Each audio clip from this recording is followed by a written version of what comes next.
My neighbor started flirting with my husband, cooking his favorite meals, and showing up in our bedroom. When I confronted him, he smiled and said, "She's just being friendly. Stop overreacting." I walked away. That was 3 days ago. This morning, he was crying in my DMs. I have a really strong belief that if my partner wants to sleep around, I'm not going to try and stop him. If I have to keep him from cheating, then he's not the right person for me anyway. I truly think I should be with someone who totally wants to be with me and won't give in when they're tempted. Let's say it falls under my responsibility to try and stop them if I knew they're going to cheat.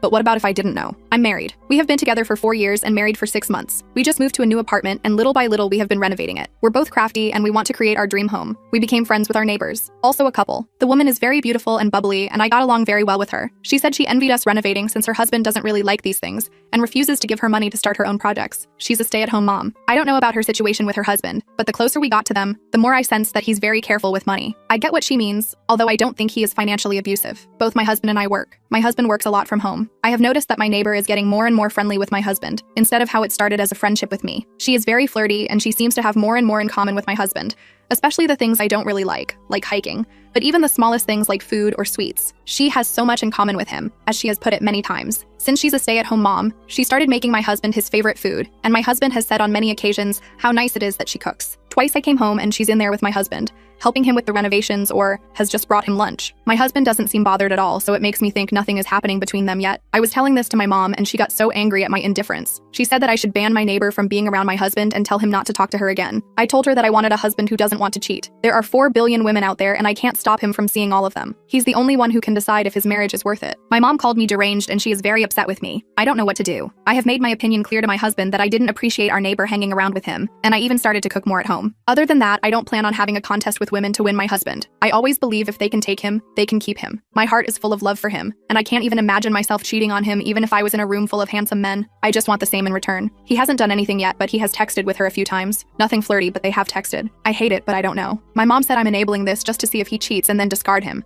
but all I wish is that he chooses me. I stared at my phone for a long time after mom hung up on me. Her words kept echoing in my head, especially the part about me being deranged. Maybe I was. Maybe normal wives didn't think like this. But I couldn't shake the feeling that if I had to guard Billy like some kind of possession, then what was the point? The next morning, I left for work earlier than usual. Billy was still in bed, and I kissed his forehead before grabbing my laptop bag. The marketing presentation I'd been working on needed final touches before the client meeting, but my mind kept wandering to yesterday's conversation with mom. When I got to the office, my coworker Victoria noticed something was off. She brought me coffee and sat on the edge of my desk. "Rough night?" she asked. I shrugged and took a sip. "Just family stuff." Victoria studied me for a moment. "You know, when my ex started getting friendly with his personal trainer, everyone told me I was crazy for not saying anything. They said I should have fought for him, made rules, checked his phone." She paused. I didn't. And you know what? When he finally left me for her, I realized I'd been preparing myself for it the whole time instead of actually working on our marriage. Her words hit harder than I expected. I mumbled something about needing to finish my presentation and turned back to my computer, but I couldn't focus. Was I doing the same thing? Preparing for Billy to leave instead of fighting for us? Around lunch, my phone buzzed. A text from Billy. "Lily brought over homemade lasagna. There's leftovers in the fridge for you tonight." I stared at the message. Of course she did. I typed back a simple thanks and put my phone away. The client meeting went well, but I barely remembered any of it. My boss complimented my presentation, but all I could think about was Lily in my kitchen, probably wearing something cute, laughing at Billy's jokes while he worked on installing the new backsplash we'd picked out together. I decided to leave early, maybe surprise them both by actually being there when she just happened to stop by. But as I drove home, I kept hearing mom's voice calling me deranged, and Victoria's story about preparing for the end instead of fighting for her relationship. The apartment building's parking garage was darker than usual. One of the lights had burned out. I grabbed my purse and headed for the elevator, my heels clicking against the concrete. That's when I saw them. Lily and Billy were by the mailboxes in the lobby. She was holding a package, gesturing animatedly about something. Billy was leaning against the wall, smiling at whatever story she was telling. Then she touched his arm, letting her hand linger while she laughed. I froze by the elevator doors. This was it. This was the moment I could march over there, stake my claim, tell her to back off. But I didn't. I pressed the elevator button and waited. Billy noticed me first. "Sarah, you're home early." He straightened up, and Lily's hand fell away from his arm. "Client meeting ended sooner than expected," I said, keeping my voice neutral. The elevator doors opened, and I stepped inside. "Hi, Lily." "Oh, hi." She held up the package. "I was just telling Billy about this new craft supply store I found. They have the most amazing selection of tiles. Perfect for your bathroom renovation." "That's nice." I pressed our floor number. Billy joined me in the elevator, but Lily stayed in the lobby. "I should get back," she said. "Derek will be home soon. But Billy, let me know about that hiking trail we discussed. I'd love to check it out." The elevator doors closed before he could respond. We rode up in silence. I could feel him looking at me, probably trying to gauge my reaction. Inside our apartment, the smell of lasagna lingered in the air. I set my purse down and went to change clothes. Billy followed me to the bedroom. "The client loved the campaign?" he asked, sitting on the bed. "Yeah, they did." I pulled off my blazer and hung it up. "So you're going hiking with Lily now?" He shrugged. "She mentioned there's a new trail that opened up near the river. Thought it might be fun to check out. You could come too if you want." I almost laughed. We both knew I hated hiking. That was the point, wasn't it? Another thing they had in common that I didn't share. I'm good, I said, pulling on a comfortable sweater. You two have fun, Billy frowned. Sarah, are you upset about something? This was my chance. I could tell him how I felt, how Lily's constant presence was starting to bother me, how her touches and looks were obviously more than friendly. But then what? Demand he stop talking to her? Forbid him from going hiking? Become the controlling wife I swore I'd never be? No, I said, just tired from the presentation. He stood up and wrapped his arms around me from behind. The lasagna's really good. She used fresh basil from her garden. Of course she did. That evening I attempted to cook dinner, but we had lasagna leftovers, so I made a salad instead. Billy talked about the progress on the bathroom tile while we ate. He mentioned that Lily had offered to help since she'd done her own bathroom last year. That's helpful, I managed. My phone rang. Mom's name flashed on the screen. I almost didn't answer, but Billy was already clearing the dishes, so I stepped onto our small balcony. I've been thinking about our conversation, Mom started without preamble, and I need you to understand something. When your father had his affair, I saw the signs, the late meetings, the new cologne, the way he'd smile at his phone, and I said nothing because I trusted him. I thought our love was enough. I gripped the balcony railing. Mom, Billy isn't dad. No, but that woman is circling him like a shark, and you're just watching it happen. Her voice cracked. I don't want you to go through what I did. What do you want me to do? I asked. Chain him to the apartment? Check his phone? Become someone I'm not? I want you to fight for your marriage. By doing what? Playing some competition with Lily? If Billy wants her instead of me, then keeping them apart won't change that. It'll just delay the inevitable. You're so stubborn, Mom said. Just like your father. That stung more than I expected. After she hung up, I stayed on the balcony, watching the city lights twinkle in the distance. Maybe I was being stubborn. Maybe I was being naive. But I couldn't shake the belief that love shouldn't require constant vigilance. When I went back inside,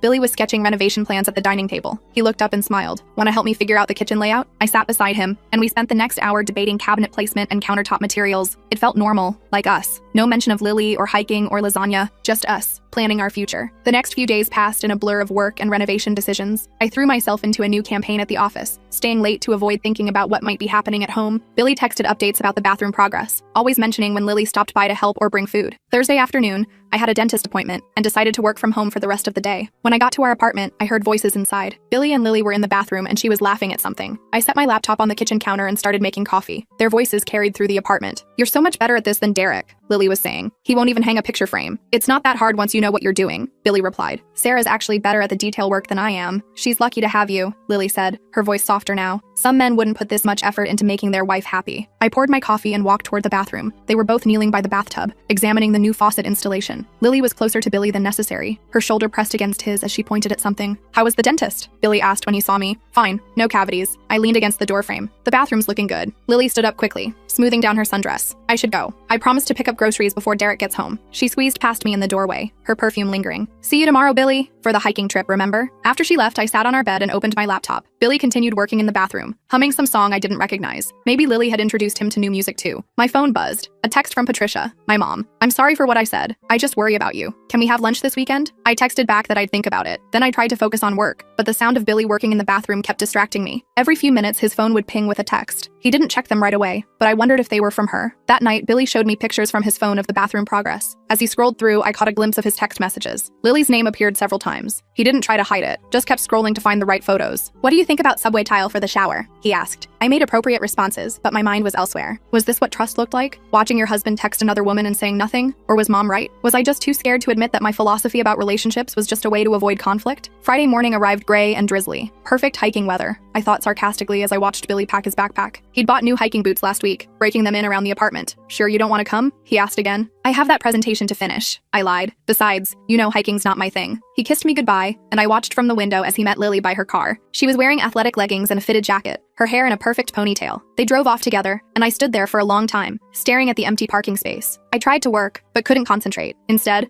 I found myself cleaning the apartment, organizing things that didn't need organizing. In our bedroom closet, I found one of Lily's hair ties on the floor. The purple elastic band seemed to mock me. She'd been in our bedroom. When? Why? Billy hadn't mentioned it. I picked up the hair tie and stared at it. Such a small thing. Probably fell out when she was helping move furniture or looking at paint samples. Nothing sinister, nothing worth getting upset about. But I kept it anyway, placing it on my dresser where I'd see it. The rain stopped by noon, and weak sunlight filtered through the clouds. I made myself a sandwich and sat on the balcony, watching the city dry off. Somewhere out there, my husband was hiking with another woman. A woman who cooked his favorite foods, shared his interests, and somehow always needed his help with something. My phone rang. Victoria from work. Hey, just wanted to check if you're coming to happy hour tonight, she asked. I'd forgotten about the team happy hour. I don't think so. Billy is out, and I want to be home when he gets back. Everything okay? Victoria's voice carried concern. Yeah, just marriage stuff. The neighbor situation? I'd mentioned it briefly to her earlier in the week. Yeah, Victoria sighed. You know, I've been thinking about what I told you the other day, about my ex. I don't want you to think I regret not fighting. I just regret not communicating. There's a difference between controlling someone and expressing your needs. After we hung up, I thought about her words. Was that what I was doing? Confusing control with communication? I'd told Billy I didn't appreciate Lily hanging around, but had I really explained how it made me feel? The afternoon dragged on. I finished my presentation, did laundry, and even started organizing the kitchen cabinets. Anything to keep busy. Around 4 o'clock, I heard footsteps in the hallway. Billy's laugh echoed through the door, followed by Lily's voice. I opened the door before they could knock. Billy was muddy and grinning, his new boots caked with dirt. Lily looked perfectly put together despite the 5-hour hike, just an attractive flush to her cheeks. How was it? I asked. Amazing, Billy said, pulling off his boots in the hallway. The trail follows the river for miles. You can see the whole city from the overlook. I took so many pictures, Lily added, pulling out her phone. Oh, Billy, I got that one of you by the waterfall. She showed him the phone, standing close enough that their arms touched. I watched them, noting how comfortable they seemed together, how easily they'd fallen into shared experiences I wasn't part of. I should shower, Billy said, finally noticing my silence. Thanks for driving, Lily. Anytime. It's so nice to have a hiking buddy. Derek thinks walking to the car is enough exercise. She laughed and headed toward her apartment. See you guys later. Inside, Billy went straight to the bathroom,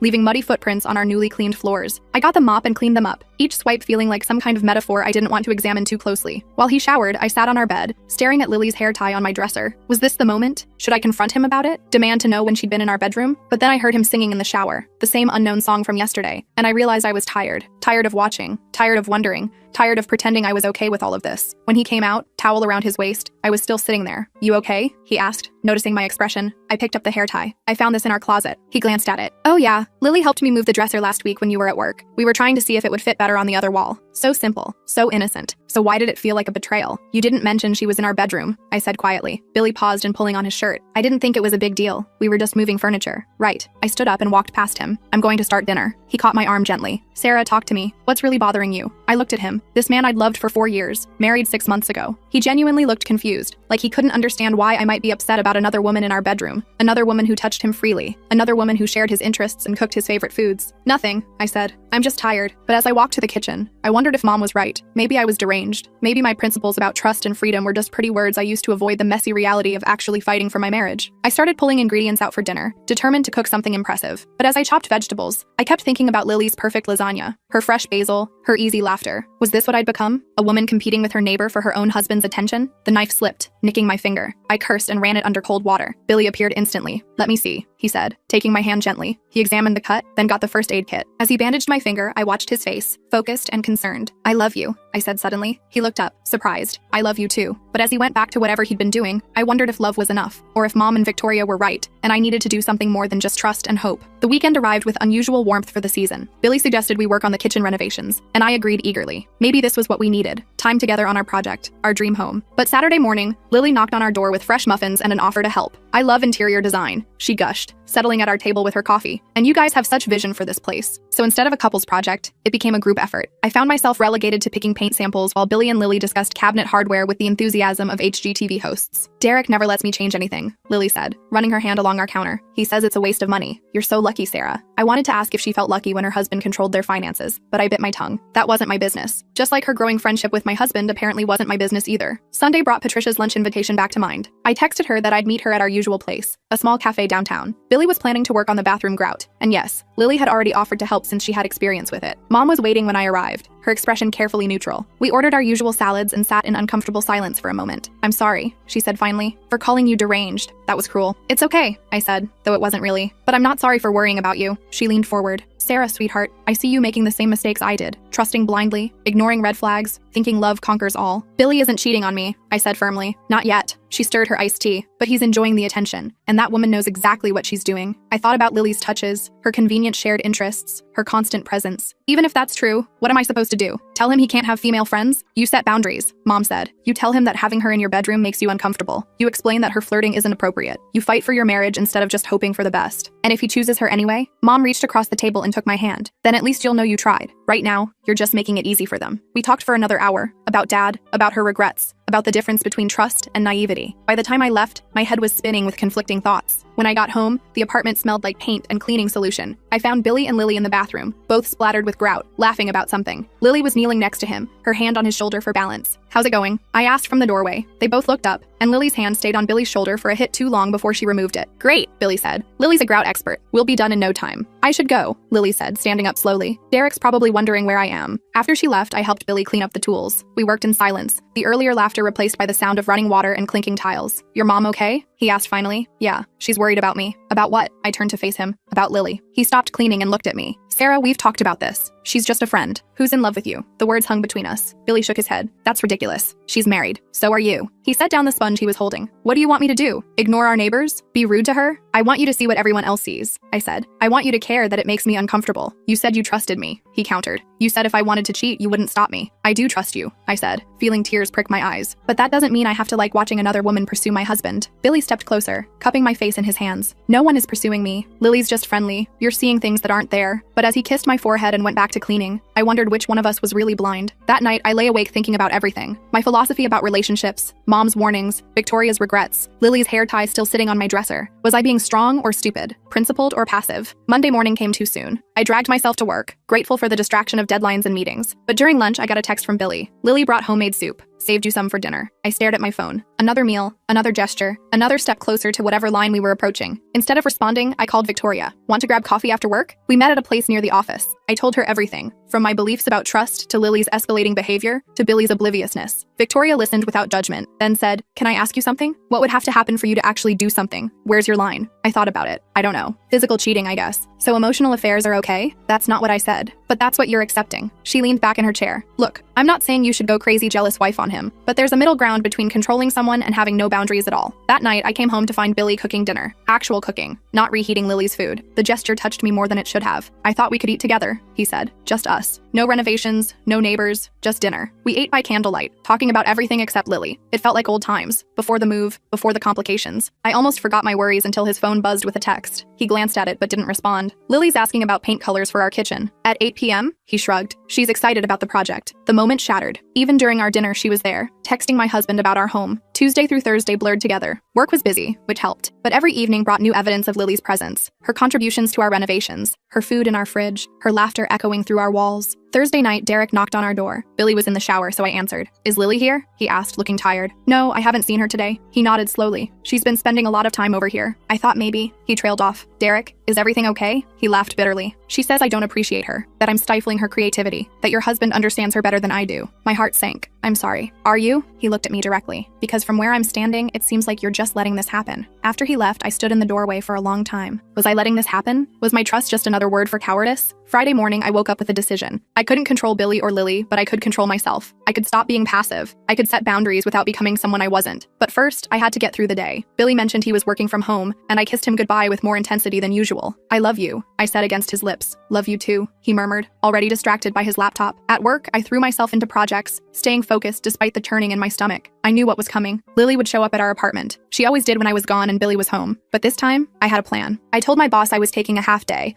claiming a doctor's appointment. Instead, I drove home slowly, gathering my courage. I wasn't going to make a scene. I wasn't going to be the crazy, jealous wife. I was just going to be present. As I pulled into the parking garage, I saw Lily's car in its usual spot. Of course, I took the elevator up, my heart pounding. This wasn't about catching them doing anything wrong. This was about showing up for my marriage instead of hiding at work. I heard them before I opened the door. Lily's laugh, high and bright. Billy's lower chuckle. They were in the living room, and as I walked in, I saw them on the couch. Not touching, but close. Too close. Paint samples spread on the coffee table between them, but it was Lily's hand on Billy's knee that made me stop cold. They both looked up when they heard me. Billy immediately stood, looking guilty, but Lily didn't move. She kept her position on our couch, her hand sliding slowly off my husband's knee, and looked at me with something I finally recognized. It wasn't pity, it was challenge. Sarah, Billy said, too bright, too fast. You're home early. I set my purse down carefully, my eyes never leaving Lily's. I thought I'd help with the paint selection. Lily finally stood, smoothing down her dress, another sundress despite the cool weather. I should go. You two probably want to discuss the colors alone. Yes, I said simply. We do. She gathered her things slowly, deliberately. At the door, she turned back. Billy, let me know about that new restaurant. I'd love to try it. After she left, the apartment felt too quiet. Billy stood by the couch, paint samples still scattered around him. Sarah, he started. No, I said, holding up my hand. I need to say something first. I took a deep breath, my hands trembling slightly. Billy waited, his expression shifting from guilty to confused to defensive in the span of seconds. I've been thinking about what trust really means, I began, moving to sit in the armchair across from him, and I realized I've been confusing trust with negligence. Billy sat down slowly on the couch, the paint samples crinkling under him. Sarah, nothing happened. We were just looking at colors. With her hand on your knee, he ran his fingers through his hair.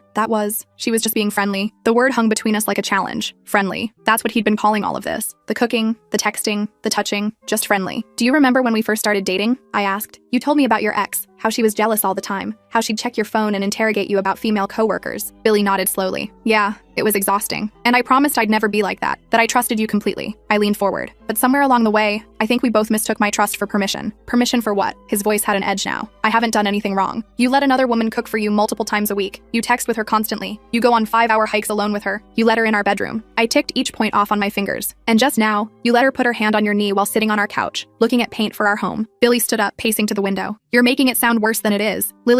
She's lonely. Derek doesn't pay attention to her. That's not your problem to solve. I'm not trying to solve anything. I'm just being a good neighbor. I watched him at the window, his shoulders tense. This man I'd loved for 4 years, who I'd promised to trust completely. When did being a good neighbor start requiring private hikes and intimate touches? He spun around. Intimate? Sarah, come on. You're reading too much into this. Am I? Because Derek came by last night looking for her. He said she tells him you understand her better than he does. The color drained from Billy's face. He said that? He also asked if I was just letting this happen. I stood up, suddenly exhausted. And you know what? He's right. I have been letting it happen. Not because I trust you, but because I was too scared to admit that my whole philosophy about relationships might be wrong. Billy moved toward me, but I held up my hand. I need to finish. I still believe I shouldn't have to guard you from other women. I still believe that if you want to cheat, I can't stop you. But I also believe I deserve a husband who cares when something makes me uncomfortable, who sees when another woman is pursuing him, who protects our marriage even when I'm not there to watch. I do protect our marriage, he insisted. I love you. I've never even thought about cheating. Then why didn't you tell her to take her hand off your knee? The question landed like a slap. Billy opened his mouth, then closed it. We stood there in our living room, paint samples scattered between us like evidence of a crime. Finally, he said, I didn't think it meant anything. To who? To you? To her? To me? I picked up my purse. I'm going to stay with Mom tonight. Not because I'm leaving you, but because I need to think. And you need to decide if you really don't see what's happening, or if you just don't want to see it. Billy grabbed my arm gently. Sarah, please, don't go. We can talk about this. I looked at his hand on my arm, then up at his face. We've been talking, but you haven't been listening. I left him standing there among the paint samples. As I waited for the elevator, I heard his footsteps in the hallway, but he didn't follow. Maybe he knew I needed space, or maybe he was already texting Lily about what happened. The drive to Mom's house felt both too long and too short. I called her from the car, and she answered on the first ring. I'm coming over, I said without preamble. I'll put the kettle on, she replied, and I loved her for not asking questions. Mom lived in the same house where I grew up, a 2-story colonial in the suburbs. The porch light was on when I arrived, and she met me at the door with a hug that nearly broke me. Oh, sweetheart, she murmured into my hair. We sat at her kitchen table with tea, the same table where I'd done homework and eaten countless meals. I told her everything about finding them on the couch, about our conversation, about leaving. Mom listened without interrupting, occasionally reaching over to squeeze my hand. When I finished, she was quiet for a moment. I'm proud of you, she said finally. I looked up, surprised. For what? For being an idiot who let this go on too long? For standing up for yourself without losing who you are? She refilled my tea. You didn't scream or make demands. You just told him the truth. But what if he doesn't get it? What if he thinks I'm overreacting? Mom sighed. Then you'll have learned something important about your husband. My phone buzzed. A text from Billy. Please come home. We need to talk. I'm sorry. I showed it to Mom, who read it and handed the phone back. What do you want to do? I don't know. I stared at the message. Part of me wants to go back and pretend this afternoon never happened, but I can't keep pretending Lily isn't a problem. No, Mom agreed. You can't. We talked until late, Mom sharing more stories about Dad's affair that she'd kept from me before. How it started small, with a coworker who just needed help with projects. How Mom had ignored her instincts, not wanting to be the jealous wife. How by the time she finally said something, it was too late. I'm not saying Billy is having an affair, she clarified. But I am saying that boundaries exist for a reason, and it's not controlling to expect your spouse to maintain them. I slept in my childhood bedroom, surrounded by posters and photos from high school. My phone buzzed throughout the night with texts from Billy, but I didn't read them. I needed one night to think without his voice in my head. Saturday morning arrived gray and humid. I woke to the smell of coffee and bacon. Mom was in the kitchen, making breakfast like it was any other Saturday. Did you sleep? She asked. A little. I sat at the table and checked my phone. 12 texts from Billy,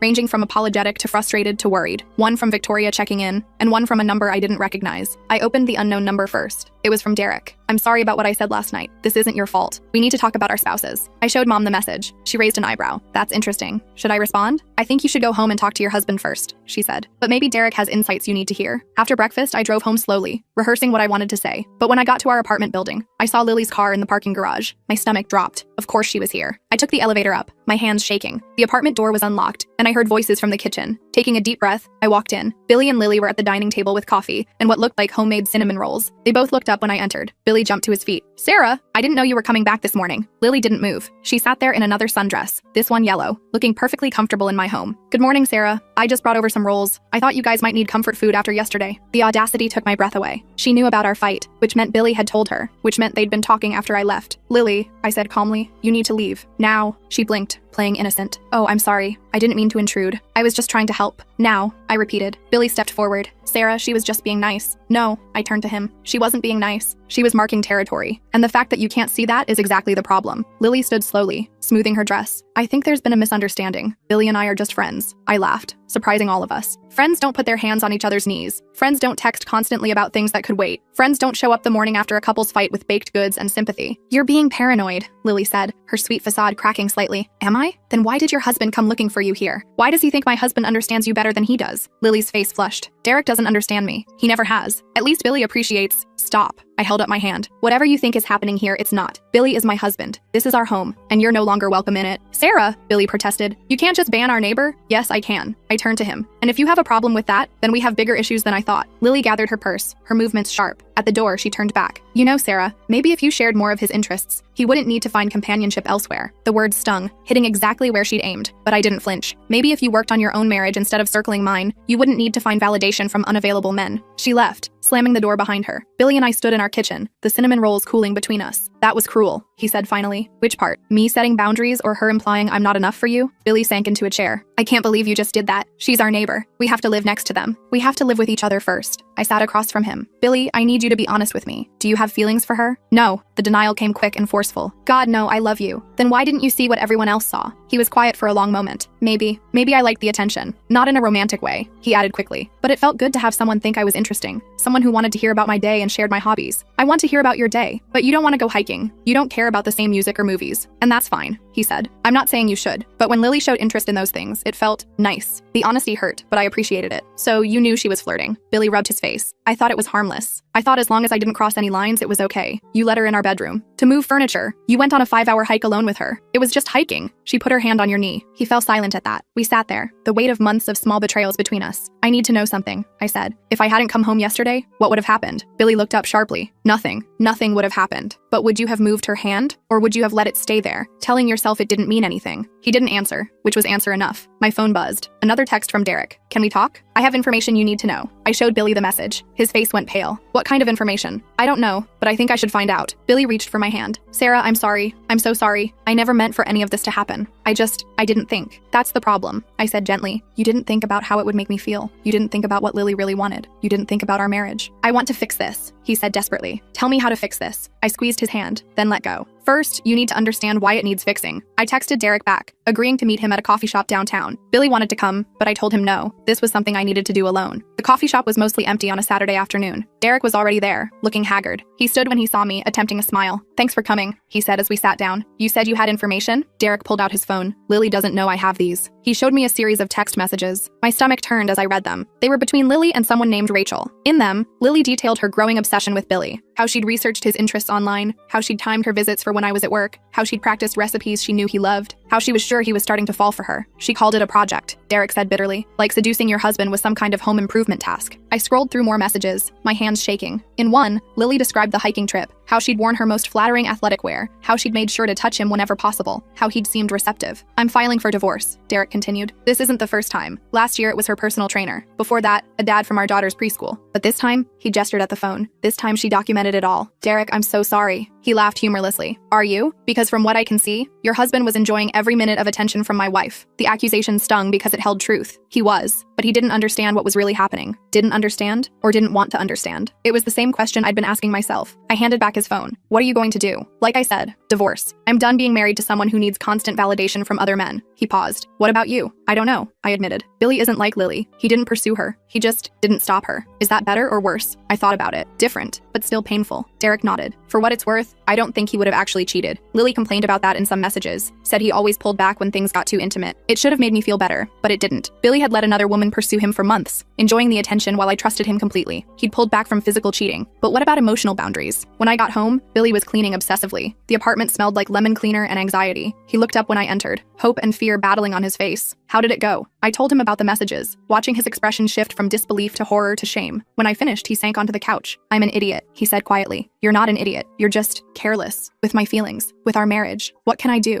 How do I make this right? I sat beside him, not touching. I think we need help. Professional help. Billy nodded immediately. Couples therapy? Yes, whatever you need. What I need, I said carefully, is a husband who sees threats to our marriage before they're sitting on our couch with their hand on his knee. That night, we slept in the same bed but didn't touch. The distance between us felt like miles. I lay awake thinking about trust and boundaries, about the fine line between controlling and caring. Sunday passed in awkward politeness. We worked on house projects separately, the renovation that had brought us together now highlighting our distance. I caught Billy checking his phone repeatedly, and each time my stomach clenched. She's not texting, he said, noticing my attention. I blocked her number. When? Yesterday, after you left to meet Derek. It was something at least, but the damage was done. Every time his phone buzzed, I wondered. Every time he smiled at something on his screen, I questioned. This was what I'd been trying to avoid, becoming suspicious and paranoid. But maybe some suspicion was healthy. Maybe blind trust was just another form of blindness. Monday morning, I called in sick to work. I needed to research therapists, to process everything that had happened. Billy worked from home and we moved around each other like ghosts. Around noon, there was a knock at the door. We both froze. Billy looked at me, asking permission with his eyes. I nodded. It was a delivery person with a package. Billy brought it inside, checking the label. It's from Lily, he said, his voice flat. Inside was a set of hiking boots in my size and a note. For Sarah, in case you want to join next time. L. The passive-aggressive gesture was so perfectly Lily. Even in defeat, she had to twist the knife. Billy looked horrified. I'll return them, he said quickly. No, I picked up the boots. I'll keep them. As a reminder. Of what? That some gifts come with strings attached. And that maybe I should pay more attention to what's happening in my own home. That afternoon, I made an appointment with a couples therapist for Thursday. Billy thanked me repeatedly, as if I was doing him a favor instead of trying to save our marriage. Tuesday brought new challenges. I returned to work, but concentration was impossible. Victoria noticed immediately. You look terrible, she said bluntly during lunch. I told her everything. She listened without judgment, occasionally shaking her head. The hiking boots were a nice touch, she said sarcastically. Real classy. I keep thinking about what she said, about sharing his interests. Victoria snorted. That's bull. My husband loves football. I hate it. You know what he does? He watches with his friends and then comes home to me. Because marriage isn't about being the same person. But what if Billy needs someone who shares his interests? Then he should have married someone else, Victoria said firmly. You don't get to marry someone and then act surprised when they're exactly who they always were. Her words stayed with me through the afternoon. When I got home, Billy was cooking dinner. Actually cooking, not reheating Lily's food. I thought we could eat together, he said hopefully. I made your favorite. We ate in relative silence, the clink of silverware loud in the quiet. Finally, Billy spoke. I've been thinking about what you said, about seeing threats to our marriage. He set down his fork. I think I did see it. Part of me knew Lily was flirting, but I told myself it was harmless because I wasn't interested in her that way. But you liked the attention. Yes, he admitted. I liked feeling wanted, appreciated, and I'm sorry. I'm so sorry that I let that become more important than your feelings. I appreciate your honesty, I said, but I need to know this won't happen again. Not with Lily, not with anyone. It won't, I promise. But promises felt fragile now. Trust, once broken, wasn't easily repaired. Wednesday passed in a blur of work and avoided neighbors. I saw Derek in the parking garage, boxes in his arms. He nodded at me but didn't stop to talk. The marriage dissolution was already beginning next door. That evening, Billy showed me his phone. I want you to see this, he said, opening his messages. There were several texts from Lily to his blocked number, invisible to him but somehow still delivered. They ranged from apologetic to angry to pleading. In one, she accused me of being controlling. In another, she said Billy would regret choosing his jealous wife over true friendship.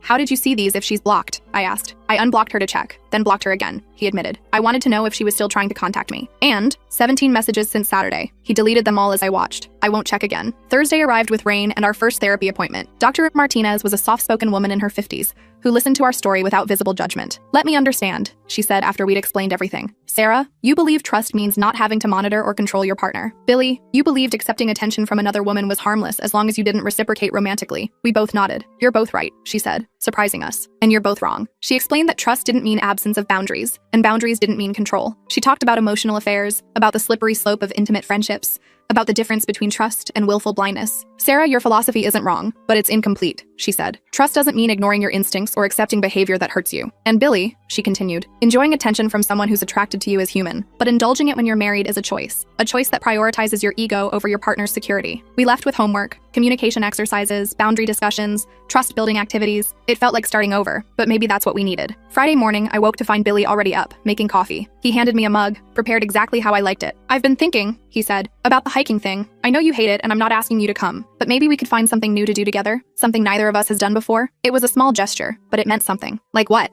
I don't know. Cooking classes? Dance lessons? Pottery? I smiled despite everything. Pottery could be fun. Yeah? He looked hopeful. We could make our own dishes for the kitchen. For the first time since finding Lily's hand on his knee, I felt a spark of our old connection. We spent breakfast researching pottery classes, debating which studio looked best. But reality intruded when we left for work. Lily was in the hallway, dressed for the gym. She looked between us, her expression unreadable. Good morning, she said coolly. Billy didn't respond, walking past her to the elevator. I paused, meeting her eyes. Good morning, Lily, I said calmly. How's Derek? Her face tightened. We're working through some issues. I'm sure you are. I joined Billy at the elevator. Good luck with that. As the doors closed, I saw her standing alone in the hallway, beautiful and furious and defeated. I didn't feel victorious, just sad for everyone involved. That weekend, Billy and I attended our first pottery class. We were terrible, our bowls lopsided and glazes uneven. But we laughed together for the first time in weeks, covered in clay, and focused on creating rather than destroying. This is nice, Billy said, attempting to center his clay for the 10th time. Even though I'm bad at it, I teased. Especially because you're bad at it, he grinned. We can be bad at it together. It wasn't fixed. Trust still felt fragile, and I caught myself checking his phone when he left it on the counter. But we were trying, both of us, together. Sunday night, as we cleaned up from dinner, Billy said, I know it doesn't erase what happened, but I want you to know, I choose you. Every day, I choose you. Even when things are hard, even when we don't share every interest, you're my person. I wanted to believe him. Most of me did. But part of me wondered what would happen the next time a beautiful woman showed interest in his hobbies. Would he remember this conversation? Would he see the threat before it was sitting on our couch? I choose you too, I said, but I need you to protect that choice, to guard it, not from me, but with me. He pulled me into a hug, and I let myself sink into it. We stood there in our kitchen, holding each other among the renovation supplies and half-finished projects. It wasn't perfect, but it was ours. My phone buzzed with a text from Mom. How are you doing, sweetheart? I showed Billy the message and typed back, we're working on it. Because that's what marriage was, I was learning. Not blind trust or constant vigilance, but something in between. Something that required both faith and boundaries, love and protection, trust and verification. As we got ready for bed, I noticed the hiking boots Lily had sent, still sitting in our closet. Tomorrow, I'd donate them. Or maybe I'd keep them after all. Not as a reminder of betrayal, but as a reminder that sometimes the most dangerous gifts come wrapped in friendly smiles and common interests. Sarah? Billy called from the bedroom. You coming to bed? I looked at myself in the bathroom mirror. I looked tired but determined, like someone who'd learned that principles without boundaries were just pretty words, and trust without communication was just wishful thinking. Yeah, I called back. I'm coming. We had therapy again on Thursday. We had pottery class next Saturday. We had a marriage that needed rebuilding and trust that needed repair. But we had chosen each other, and for now, that would have to be enough. The renovation of our apartment continued, but now it felt like we were renovating more than just our home. We were rebuilding our foundation, one conversation at a time, one boundary at a time, one choice at a time. And if Lily knocked on our door again with fresh baked goods and convenient excuses, well, this time, we'd both know exactly what to do. The next morning, I woke before dawn. Billy was still asleep, one arm thrown across the space where I usually lay. I dressed quietly and went to the kitchen, needing coffee before facing whatever came next. As the machine gurgled, I heard movement from the apartment next door. Raised voices, muffled but distinct. Derek and Lily were arguing again. I pressed my ear to the wall despite myself, catching fragments. Something about lawyers, something about custody, something about Billy. My phone vibrated on the counter. A text from an unknown number with a local area code. I opened it and nearly dropped the phone. It was a photo of Billy and Lily from their hiking trip. They were sitting on a rock overlooking the river, closer than necessary, her head tilted toward his shoulder. The angle suggested someone had taken it from a distance, maybe another hiker passing by. Another text followed. Thought you should see this. They looked pretty cozy that day. My hands shook as I stared at the image. Who would send this? And why now? Billy appeared in the doorway, rubbing his eyes. You're up early. I turned the phone toward him. His face went white. Sarah, that's not. We were just resting. Other hikers were around. Someone must have what? I asked. Noticed how close you were sitting? Thought you looked like a couple? Decided I should know? He reached for the phone, but I pulled it back. Do you know who sent this? No, I swear. Maybe someone from the building? Someone who saw us leave together? The arguing next door grew louder. Something crashed against the wall, then silence. Billy moved toward me. Sarah, please. This photo doesn't show anything. We were just sitting, just texting, just cooking, just renovating, just being friendly. I set the phone down. When does just become too much? Before he could answer, someone pounded on our door. We looked at each other,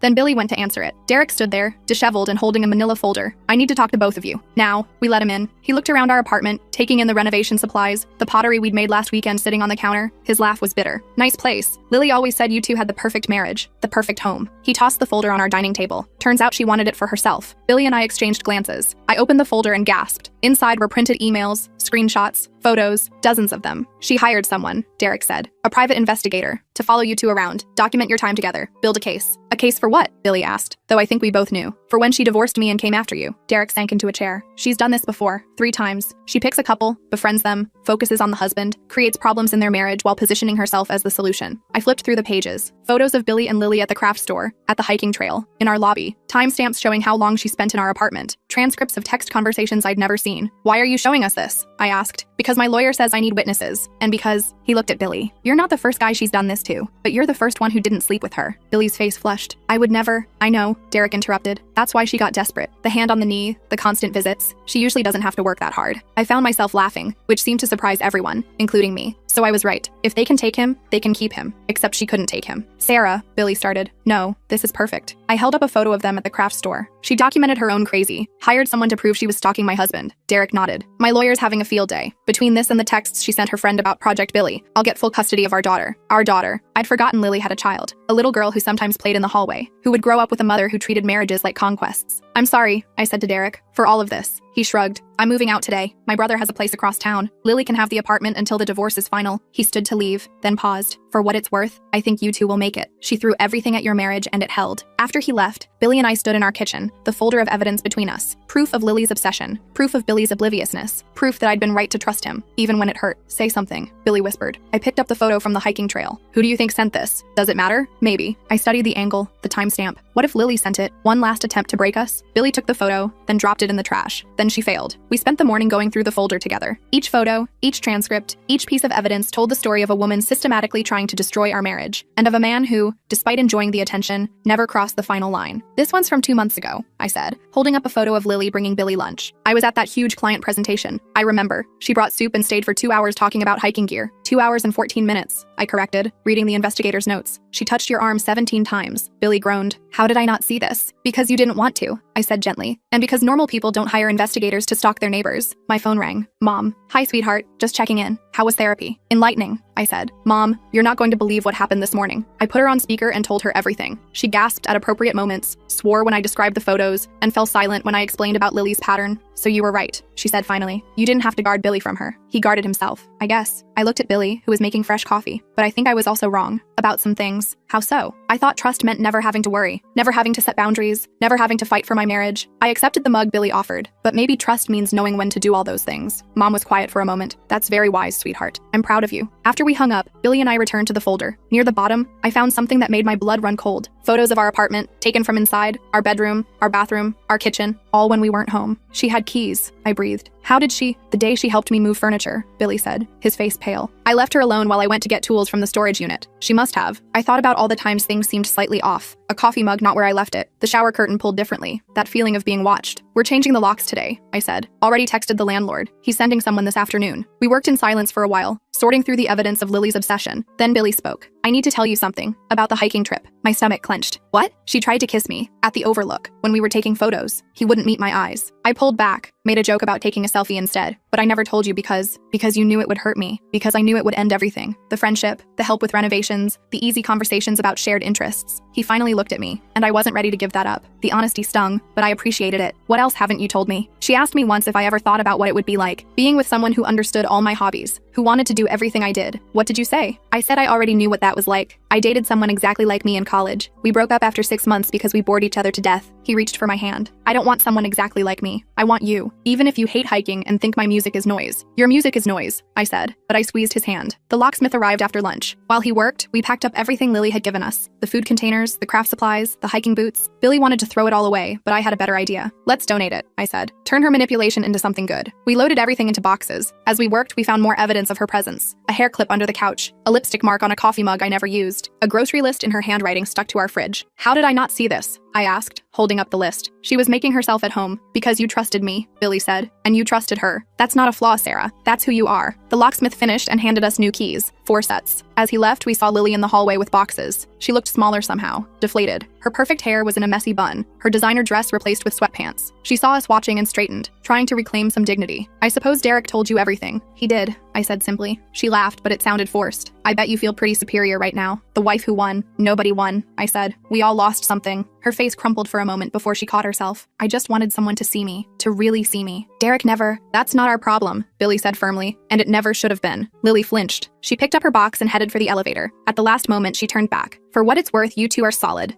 I threw everything I had at your marriage and couldn't even make a dent. She shifted the box in her arms. I hope you know how rare that is. The elevator doors closed on her words. That evening, Dr. Martinez called to confirm our next appointment. Billy put her on speaker. I heard there were some developments today, she said carefully. Derek contacted me about potentially needing documentation for his custody case. It's been a day, I admitted. How are you both processing this new information? Billy and I looked at each other. We're talking, he said. Really talking. About everything. Good. That's very good. I'll see you Thursday. After dinner, we sat on our balcony with the folder between us. The sun was setting, painting the city in shades of gold and pink. From next door, we could hear boxes being moved, drawers being emptied. I keep thinking about our daughter, I said. Billy looked confused. We don't have a daughter. No, but someday we might. And I wonder what we teach her about trust, about boundaries, about marriage. He considered this. I'd want her to know that trust isn't weakness, but also that it needs to be earned and maintained. And that having boundaries doesn't mean you don't trust someone, I added. It means you value what you have enough to protect it. My phone buzzed. Victoria had sent a photo from happy hour. Missing you. Hope things are better. I showed Billy the photo. My coworkers raised glasses to the camera, smiling. Normal people living normal lives without stalkers or private investigators or marriage-destroying neighbors. Do you think we'll ever feel normal again? I asked. Define normal. Not checking every text. Not wondering about every new person we meet. Not analyzing every interaction for hidden motives. Billy pulled me closer. Maybe. Or maybe we'll find a new normal. One where we're more aware but not paranoid. More careful, but not closed off. Movement in the parking lot caught my eye. Derek was loading a truck with boxes. Lily stood by their car, arms crossed, watching. Even from this distance, I could see the defeat in her posture. I actually feel sorry for her, I admitted. I don't, Billy said. She made choices. Calculated, deliberate choices to hurt people. Still, imagine being so empty that you need to steal someone else's life to feel whole. We watched until Derek drove away, Lily standing alone in the growing darkness. Then we went inside and locked our new locks, checking each one twice. The next morning brought more revelations. The anonymous photo sender had struck again, this time sending images to other neighbors. By noon, everyone in the building knew about Lily's investigation, her pattern, her obsession. Mrs. Alcroat from the third floor knocked on our door with cookies and sympathy. I always thought something was off about her, she said. Too friendly, you know? Too interested in everyone's business. The building manager called to inform us that Lily had given notice. She'd be gone by the end of the month. I'm sorry you folks had to deal with this, he said. If you need anything, documentation for a restraining order or whatnot, you let me know. Billy thanked him and hung up. We looked at each other across our kitchen, the same kitchen where Lily had served him countless meals, where she'd touched his knee, where she'd tried to claim pieces of our life. Restraining order? I asked. I don't think we need one. She's leaving. But I wondered if she was really done. If someone who'd done this 3 times before would simply give up and move on, or if we'd spend years looking over our shoulders, wondering when she'd reappear. That afternoon, we attended our second pottery class. The instructor, Jonathan, noticed our distraction. Rough week? He asked as my bowl collapsed for the 3rd time. You could say that, I muttered. But as the class progressed, I found myself relaxing. There was something meditative about the wheel, the clay,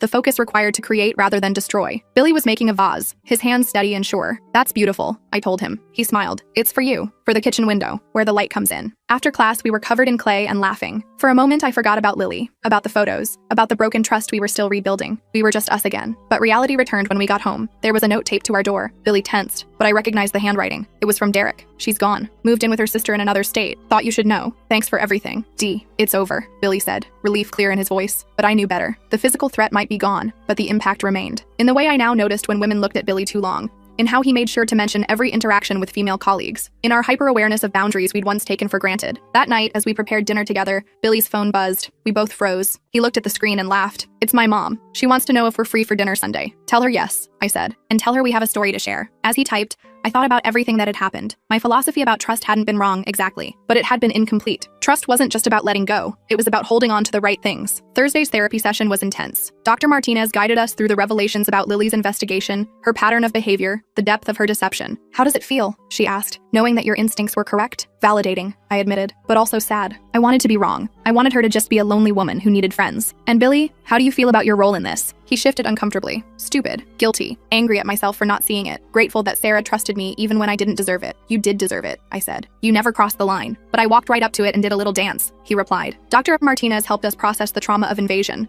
the violation of having someone document our lives without consent. She gave us exercises for rebuilding safety in our home, for reestablishing boundaries as a couple. This experience can actually strengthen your marriage, she said, if you let it teach you rather than define you. Friday afternoon, I was working from home when the doorbell rang. Through the peephole, I saw a woman I didn't recognize. Young, professional, holding an envelope. I opened the door cautiously. Yes? Sarah? I'm Rachel. I was friends with Lily. She held out the envelope. She asked me to give you this before she left. I told her I wouldn't, but she shrugged. Maybe you should read it. I took the envelope. Do you want to come in? God, no, I've been in your apartment enough through her photos. She turned to leave, then paused. I tried to tell her to stop when she first started talking about Billy, but she was convinced he was her soulmate, that you were just an obstacle. Did you send the anonymous photos? I asked. Rachel nodded. I thought if you saw proof, you'd confront her, make her stop. I didn't know about the private investigator until Derek's lawyer contacted me. After she left, I stared at the envelope. Part of me wanted to throw it away unread, but curiosity won. Inside was a single sheet of paper in Lily's perfect handwriting. Sarah, I won't apologize because you wouldn't believe me anyway, but I want you to know that in all my attempts, yours was the only marriage that survived. That says something about you and Billy. I've been broken for a long time, long before Derek, before the others. I see happy couples and I need to prove they're not really happy. But given the chance, the husband would choose me. Billy never did. Even when I made it easy. Even when I was everything you weren't. That must be what real love looks like. I hope I find it someday. L. I read it twice, then showed it to Billy when he got home. He read it silently, his jaw tight. Burn it, he said. No, I folded it carefully. I want to keep it, to remember. Remember what? How close we came to losing everything? How close we came to losing everything and didn't. That weekend, we threw ourselves into renovations with new energy. We painted the kitchen, installed the backsplash, hung the shelves we'd been planning for months. The apartment transformed around us, becoming truly ours in a way it hadn't been before. Sunday dinner with Billy's parents was interesting. We told them an abbreviated version of events, leaving out the worst details. His mother was horrified. That poor woman, she said, and I wasn't sure if she meant me or Lily. She made her choices, Billy's father said firmly, and you two made yours. That's what matters. As we drove home, Billy reached for my hand. My dad's right, you know. We made choices. Every day we chose each other. Even when it was hard, I agreed, especially when it was hard. Monday morning, I returned to work with a new perspective. Victoria noticed immediately. You look different, she said, lighter somehow. Lily's gone, I explained. Moved away. It's really over. And you and Billy? We're good. Better, actually. Therapy is helping. She smiled. I'm glad. You deserve happiness, Sarah. Both of you. That evening, we met our new neighbors, an elderly couple who downsized from a house in the suburbs. They were friendly but respectful, interested in our renovations but not intrusive. Normal neighbors having normal interactions. This is nice, Billy said after they left. No ulterior motives. No hidden agendas. That we know of, I joked, but it fell flat. We weren't ready to laugh about it yet. As weeks passed, life slowly returned to something resembling normal. We continued therapy, working through trust issues and communication patterns. We finished our renovations, creating the dream home we'd envisioned when we first moved in. We made more pottery, getting marginally better with each class, but traces of Lily lingered. In the way Billy now announced every interaction with women. In how I checked his phone location not from suspicion but from habit. In the folder of evidence we kept in a filing cabinet, just in case. One Thursday, Dr. Martinez asked if we'd considered couples activities beyond pottery. Something that challenges you both equally, she suggested, where neither has advantage. We decided on cooking classes. Neither of us were particularly skilled in the kitchen,